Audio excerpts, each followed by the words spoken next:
César Vallejo nació el 16 de marzo de 1892 en un pueblito llamado Santiago de Chuco, en la región andina de La Libertad.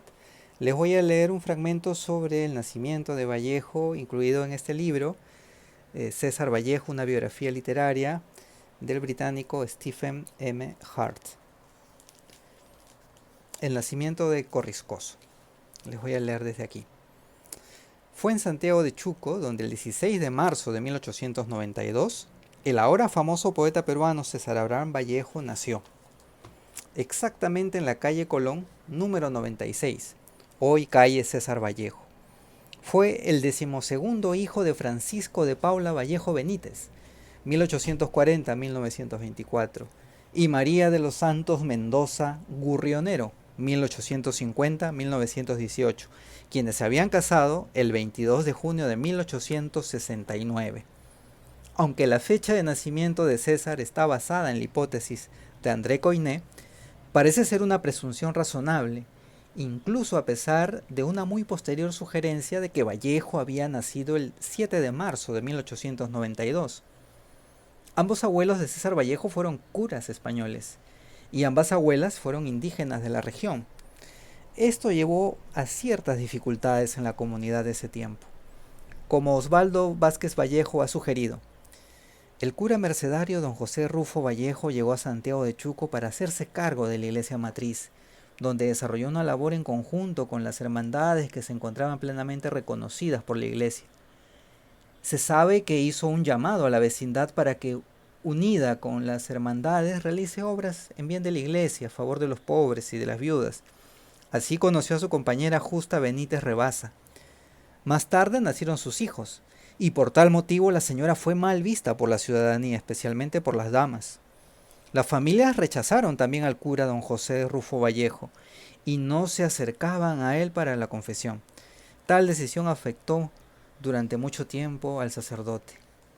Doña Justa Benítez evitó reunirse con sus amigas y se alejó de la iglesia, llegando a procrear 2 hijos, Ignacio Natividad y Francisco de Paula Benítez. Santiago Aguilar ha sostenido que esta condena al ostracismo de los abuelos por parte de la comunidad de Santiago de Chuco inevitablemente tuvo un impacto en Vallejo durante sus primeros años. El niño Vallejo tuvo que soportar los embates de una sociedad pacata e hipócrita, que no veía con buenos ojos su inocente condición de ser nieto de 2 sacerdotes, quienes por su profesión ocultaban a los descendientes, hijos, nietos, bisnietos, producto siempre de sus amores ocultos, por estar sujetos a las exigencias del celibato, impuesto por la Iglesia Católica desde hacía 10 siglos atrás. Es sabido que hasta nuestros días las mujeres que tienen hijos de curas son marginadas y tratadas despectivamente con el mote de mulas, y sus hijos son presentados como sobrinos o ahijados. Asimismo, estos reciben el cariño de sus padres escondidas, como si se tratase de haber heredado una enfermedad incurable, un pecado imperdonable o una maldición divina. Lo he expuesto, lo he sentido en carne propia, pues soy hijo de cura.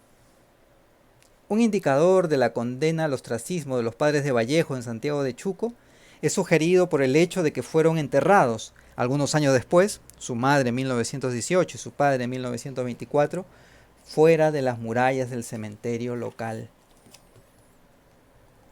Pese a la marginación social de la familia de Vallejo, Francisco de Paula Vallejo Benítez, el pater familias, había recibido cierta educación y era representativo de una generación de mestizos con sensibilidad social, capaces de ascender posiciones de estatus modesto en una gran sociedad analfabeta. Así, el padre de Vallejo trabajó duro y finalmente llegó a ser gobernador del distrito, además de abogado, defensor en Santiago de Chuco. Se dice que afirmó acerca de su 12º hijo: este muchachito llegará lejos. Para los hijos de esta clase media, nacidos a finales del siglo, la educación básica estaba asegurada y algunos, como Vallejo, iban a estudiar a la universidad. Vallejo fue bautizado en la iglesia local, en Santiago de Chuco, el 19 de mayo de 1892, como indica la partida número 722 del registro parroquial. Sigamos aquí. Como el Shulka, o el menor de una familia grande y fuertemente unida, César, o Cecítar como lo llamaban algunas veces, era el niño consentido.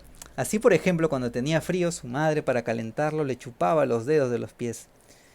Siendo un niño, César solía hacer garabatos en cualquier pedazo de papel que encontrara, y cuando le preguntaban qué hacía, él respondía que le escribía cartas a su madre diciéndole cuán hambriento estaba.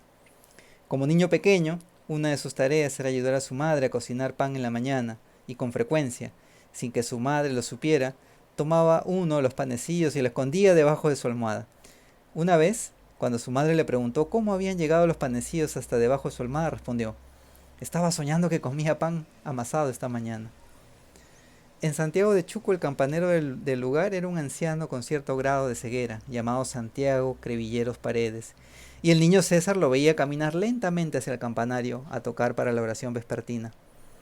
Cuando retornaba bajando por las escalinatas del campanario, ya la noche había caído y aunque ciego, Santiago empezaba a temblar debido a su miedo a la oscuridad. Para calmarse, golpeaba las paredes de la torre y se repetía a sí mismo: no tengas miedo, Santiago. Este sería un recuerdo indeleble que permanecería grabado en la mente del joven Vallejo y que emergería en su poesía más adelante. Bien, este es un fragmento de la biografía literaria de César Vallejo, poeta que el 16 de marzo de 1892 nació en Santiago de Chuco y que este año 2022 conmemoramos 130 años de su nacimiento.